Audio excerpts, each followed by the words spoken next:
भाई ये जो खरीदी है ये तो 10 तारीख से शुरू है, ये आप लोग को भी पता है। तो अब वो कहाँ पे तोलना है? अगर आपको नहीं पता है तो वो हम बता देंगे, सभी ग्रुप्स में मैसेज करवा देंगे कौन कौन से केंद्र हैं हमारे। और जो नरवई वाला है वो तो आपको हम पहले भी बहुत बार गांव-गांव में सूचना भी करी है कि नरवई नहीं जलानी है, और उसके लिए कलेक्टर साहब का ऑर्डर भी हुआ है। क्योंकि तो मैम क्या करें? मैम लाइट फाइट हो जाए और पूरी सोयाबीन कैसे बोएगा? नरवई का बोनी कैसे करेंगे? कैसे बोनी करेगा आदमी? दिया जा रहा है, नरवई नहीं जलेगी कैसे बोनी करेगा? एक भी किसान नहीं भरेगा उसका पैसा। मैडम सैटेलाइट सर्वे के माध्यम से किसानों को नोटिस गेहूं जलते हैं तो सैटेलाइट नहीं होता फील्ड पे भी आके अभी देखते हैं, तभी देते हैं। फील्ड पे जली हुई और ये तो पता चला हमको कैसे बोएगा सोयाबीन? सीधे बिजली चाले। अभी सोनगढ़ में एक दिन आग लगी थी, गेहूं भी जला, कम से कम 50 बीघा जले था सोनगढ़ में, गेहूं भी जला था, खड़े गेहूं। उसकी वो दी उसकी जाती बात है अलग ना, है। उसके लिए मुआवजा राशि भी दी जाती है, जो जितना प्रावधान है उसमें देते हैं आरबीसी में। मैम लेकिन वो जो नरवई के जो नोटिस गए हैं उनको मैम यथावत स्थिति आप ठीक करिए, एक भी किसान नहीं भरेगा वो, और उस पे इन पे कोई कार्रवाई नहीं की जाएगी। किसानों पर कार्रवाई होगी तो हम आंदोलन करेंगे, बिल्कुल धरने पे ये बैठेंगे।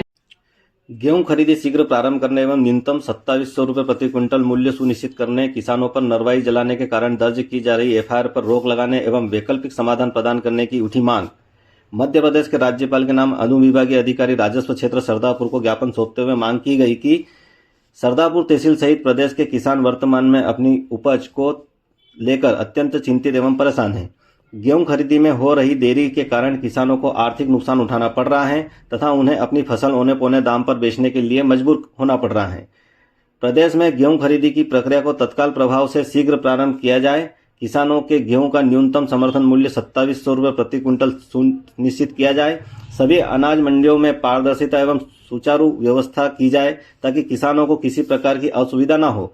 वर्तमान में गेहूं धान की कटाई के बाद अगली फसल की तैयारी हेतु किसानों के पास समय बहुत कम होता है। नरवाई को हटाने के लिए किसानों के पास सुलभ सस्ते संसाधनों का अभाव है, जिसके कारण विवश होकर उन्हें अवशेष जलाना पड़ते हैं।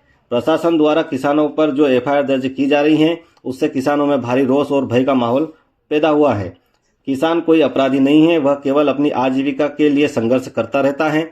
मशीन का अभाव, सरकार द्वारा सुझाई गई मशीनें हैप्पी सीडर, सुपर सीडर, पाटा बहुत महंगे हैं और हर छोटे किसान की पहुंच से बाहर है। किसानों पर की जा रही दंडात्मक कार्रवाई और एफआईआर को तुरंत प्रभाव से रोका जाए।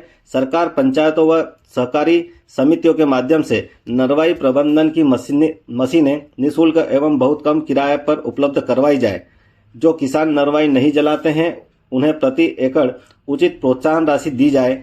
किसानों को दंडित करने के बजाय उन्हें आधुनिक तकनीकों के साथ प्रशिक्षित किया जाए और समाधान निकालने हेतु उचित समय दिया जाए। हमारे प्रदेश अध्यक्ष जीतू जी पटवारी ने राज्यपाल महोदय के नाम ज्ञापन सौंपने के लिए, किसानों के हित में सौंपने के लिए कहा था, जो कि किसान 1 मार्च से तारीख पे तारीख डॉक्टर मोहन यादव, भाजपा सरकार डॉक्टर मोहन यादव तारीख पे तारीख बढ़ाकर जो किसानों को परेशान कर रहे हैं, उस उपलक्ष्य में हमने आज एसडीएम मैडम को ज्ञापन दिया है, जिसमें हमने मांग करी है कि जल्द से जल्द तुलाई चालू करें और किसानों की गेहूं की खरीदी किया जाए और न्यूनतम समर्थन मूल्य पे गेहूं खरीदी की जाए। नरवाई जलाने को लेकर क्या कुछ मांगे? नरवाई जैसे हमको आसपास क्षेत्र के किसानों से पता चला कि नरवाई जल रही है, सैटेलाइट से हम फोटो लेके सभी किसानों को नोटिस भेज रहे हैं। नोटिस में जैसे किसी को 2500, किसी को 3000, किसी को 4000 रुपये बीघा के माध्यम से इनने कुछ बना रखा है रेशा, उस हिसाब से दे रहे। तो हमने मैडम को बोला है कि अगर आप नरवाई जलने का सैटेलाइट से